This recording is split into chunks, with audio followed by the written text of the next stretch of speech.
पाकिस्तान के पीएम इमरान खान की कुर्सी इन दिनों संकट में है। दावा किया जा रहा है कि कभी भी इमरान खान अपने इस्तीफे का ऐलान कर सकते हैं, लेकिन इमरान खान ने साफ किया है कि वो आखिरी दम तक इस्तीफा नहीं देंगे। उनकी भाषा में कहें तो उन्होंने कहा है कि वो एक क्रिकेटर रहे हैं और आखिरी गेंद तक खेलेंगे। सूत्रों के मुताबिक अब पाकिस्तान की सेना ने इमरान खान के सामने 3 विकल्प रखे हैं, जिनमें से इमरान खान को कोई एक विकल्प चुनना ही होगा। ये विकल्प क्या हैं, ये बताएं। उससे पहले आपको बता दें कि पाकिस्तान में कल यानी रविवार का दिन बेहद अहम रहने वाला है। कल पाकिस्तान की संसद में प्रधानमंत्री इमरान खान के खिलाफ लाए गए अविश्वास प्रस्ताव पर चर्चा शुरू होगी। अब सबकी नजरें इस बात पर हैं कि इमरान खान अविश्वास प्रस्ताव का सामना करेंगे या फिर उससे पहले ही इस्तीफे का ऐलान कर देंगे। दरअसल इमरान खान अभी भी अपनी सरकार बचाने के लिए 172 सांसदों का समर्थन नहीं जुटा पाए हैं। हालांकि गुरुवार शाम को उन्होंने पाकिस्तान को संबोधित करते हुए कहा था कि जो उन्हें इस्तीफा देने की सलाह दे रहे हैं, उन्हें जानना चाहिए कि वो क्रिकेटर रहे हैं और आखिरी बॉल तक खेलते हैं, यानी कि इमरान खान इस्तीफा नहीं देने जा रहे, जिसके बाद अब पाकिस्तान की सेना का रोल अहम हो गया है।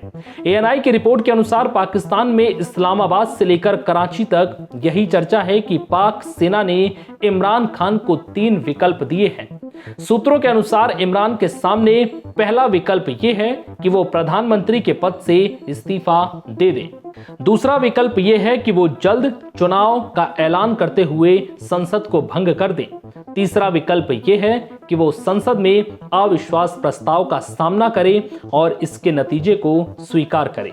हालांकि सैन्य अधिकारियों के अनुसार उन्होंने पाकिस्तान के विपक्ष की ओर से इमरान खान को ऐसा कोई विकल्प नहीं दिया था।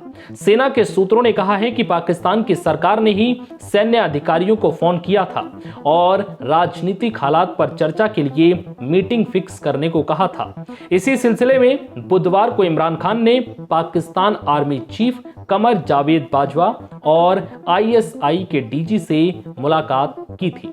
ये मुलाकात सरकार के अनुरोध पर हुई थी, लेकिन अब देखना होगा कि क्या इमरान खान अपनी कुर्सी बचा पाएंगे। श्रीलंका में आर्थिक संकट के बाद 1 अप्रैल को इमरजेंसी लागू कर दी गई।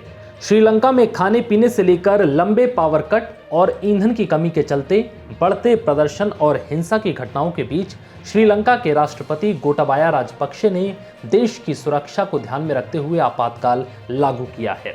श्रीलंका में हालात इन दिनों बिगड़ते जा रहे हैं क्योंकि आर्थिक संकट वहां के लोगों के लिए बड़ा जंजाल बन चुका है, जिसकी वजह से सड़कों पर जनता का गुस्सा देखा जा रहा है।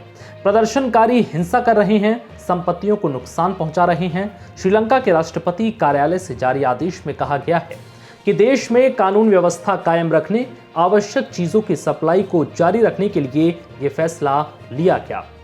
इस हिंसा के बीच पुलिस ने अब तक 50 से ज्यादा लोगों को गिरफ्तार कर लिया है और कई हिंसाग्रस्त इलाकों में शुक्रवार को कर्फ्यू भी लगा दिया गया, जिससे प्रदर्शनकारियों को रोका जा सके। श्रीलंका में ईंधन की भारी कमी के चलते भारत की तरफ से 40,000 टन डीजल की खेप श्रीलंका को भेजी गई है। भारत ने डीजल की एक खेप क्रेडिट लाइन के तहत दी है। बता दें कि श्रीलंका की जनता को लगता है कि देश की आर्थिक बदहाली के लिए मौजूदा सरकार की नीतियां ही जिम्मेदार हैं, इसलिए कोलंबो में हिंसा का दौर जारी है। सरकार की नीतियों के खिलाफ लोगों ने गाड़ियों में आगजनी की। श्रीलंका 1948 में ब्रिटेन से आजाद होने के बाद सबसे बुरे दौर से गुजर रहा है। राष्ट्रपति राजपक्षे ने अपनी सरकार के कार्यों का बचाव करते हुए कहा है कि विदेशी मुद्रा संकट उनकी देन नहीं है। आर्थिक संकट काफी हद तक महामारी से प्रेरित थी, जिससे श्रीलंका का टूरिज्म भी चौपट हो गया। कोलंबो में 13 घंटे पावर कट से जूझ रही जनता सड़कों पर उतर आई है और राष्ट्रपति के इस्तीफे की मांग कर रही है। लोगों के पास खाने पीने तक की चीजें नहीं है, यानी कि खाने पीने के सामान की भी भारी कमी हो गई है। वहीं खाने की कीमतें भी आसमान छू रही हैं। श्रीलंका में जारी आर्थिक संकट के बीच विदेशी मुद्रा की कमी के कारण ईंधन जैसी आवश्यक चीजों की भी कमी देखी गई है। रसोई गैस की कमी हो गई है। सरकार के खिलाफ प्रदर्शन में शामिल लोगों ने कहा है कि सरकार के कुप्रबंध के कारण विदेशी मुद्रा संकट और गंभीर हो गया है। रूस यूक्रेन युद्ध से एक और पश्चिम तनाव में है, तो वहीं यूएस दुनिया भर को यह पैगाम दे चुका है कि रूस पर लगाए प्रतिबंधों का उल्लंघन करने वालों को भविष्य में बुरे परिणाम झेलने पड़ सकते हैं। इसी तरह का पैगाम, या कह लीजिए कि पैगाम के बहाने डिप्लोमेटिक शिष्टाचार में एक संदेश दिलीप सिंह भी भारत दौरे पर दे गए थे। दिलीप सिंह अमेरिका के उपराष्ट्रीय सुरक्षा सलाहकार हैं, जो हाल ही में भारत दौरे पर आए थे। आपको बता दें कि इसके बाद दिल्ली में स्थित अमेरिकी दूतावास के बाहर कुछ ऐसा हुआ जिसने सबका ध्यान अपनी ओर खींच लिया।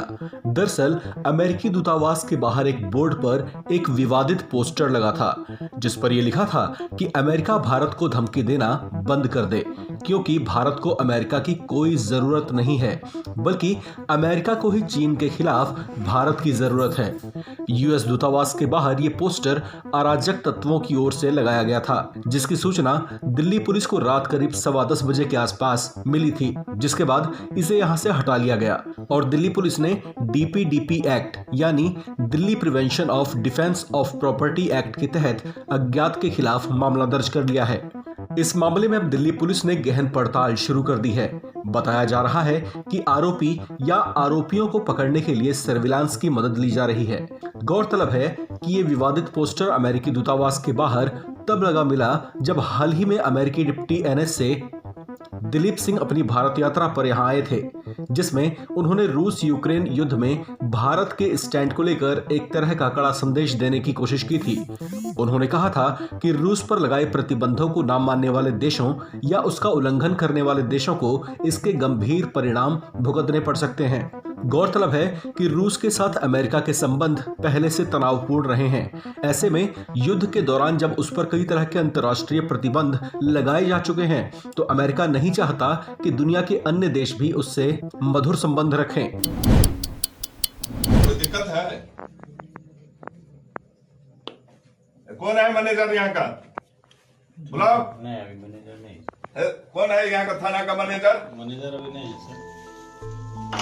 ये है दरभंगा के बीजेपी विधायक मुरारी मोहन झा, जो केवटी थाना के एसएचओ की कुर्सी पर बैठकर उनकी क्लास लगाते दिखाई दे रहे हैं।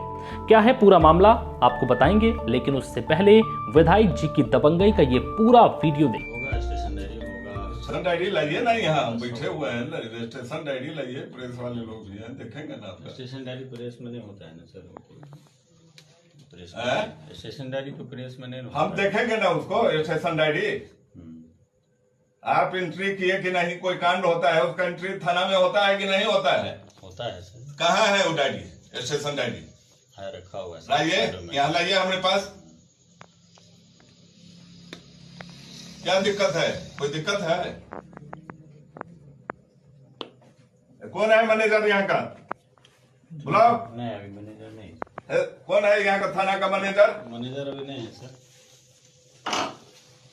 कोई नहीं है। क्या कंट्रोल उसका स्टेशन डायरी का? सोशल मीडिया पर वायरल हो रहा दरभंगा जिले के केवटी थाने का ये वीडियो 3 से 4 दिन पुराना बताया जा रहा है, जिसमें बीजेपी विधायक मुरारी मोहन झा थानेदार से किसी डायरी की मांग कर रहे हैं और एसएचओ शिव कुमार की कुर्सी पर बैठकर उन्हें हड़काते नजर आ रहे हैं। थाने में उनका ये दबंगई स्टाइल वाला वीडियो अब काफी वायरल हो रहा है। बीजेपी विधायक मुरारी मोहन झा के इस दबंगई वाले वीडियो को अब बिहार विधानसभा में नेता प्रतिपक्ष तेजस्वी यादव ने भी ट्वीट कर नीतीश कुमार सरकार पर हमला बोला है। तेजस्वी ने इस वायरल वीडियो को ट्वीट करते हुए नीतीश कुमार से सवाल पूछा कि क्या उन्हें बीजेपी विधायक का इस तरीके से पुलिस के काम में हस्तक्षेप करना पसंद है। तेजस्वी ने ट्वीट किया, बीजेपी विधायक दबंगई से थानेदार की कुर्सी पर बैठकर मुख्यमंत्री के अधीन गृह विभाग के कारनामों, माफियाओं एवं अपराधियों से 60 गांठ का हिस्सा और हिसाब लेने के लिए केस डायरी की मांग करने लगे। बिहार में एनडीए की सरकार नहीं, सर्कस चल रही है। बैठे हुए हैं, स्टेशन डायरी लाइए, प्रेस वाले लोग भी हैं, देखेंगे ना आपका। स्टेशन डायरी प्रेस में नहीं होता है ना सर। प्रेस हैं? स्टेशन डायरी तो प्रेस में नहीं होता। हम देखेंगे ना उसको, स्टेशन डायरी। आप एंट्री किए कि नहीं, कोई कांड होता है उसका एंट्री थाना में होता है कि नहीं होता है? होता है सर। कहाँ है वो डायरी, स्टेशन डायरी? है रखा हुआ है सर, लाइए, साइडों में। यहाँ लाइए हमारे पास। क्या दिक्कत है? कोई दिक्कत है? कौन है मैनेजर यहाँ का? बुलाओ। नहीं अभी मैनेजर नहीं, कौन है यहाँ का थाना का मैनेजर? मैनेजर अभी नहीं है सर। कोई नहीं है। क्या यहाँ कस्टडी है उसका स्टेशन डायरी का? मार्च के महीने की गर्मी ने बनाया नया रिकॉर्ड। 121 साल में सबसे गर्म महीना रहा मार्च। लू पर मौसम विभाग ने जारी किया बड़ा अलर्ट। जी हां, देश के 121 सालों में मार्च 2022 सबसे गर्म महीना रहा है।